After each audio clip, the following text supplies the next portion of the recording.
Assalamu alaikum prep class. How are you? Hope so you all are fine. Okay, it's a time for English reader.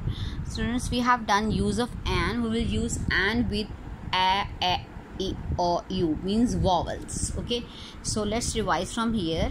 An ice cream, an ink pot, an iron, an owl,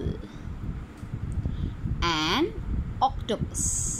Okay, the starting sound is o, so this is vowel. Octopus.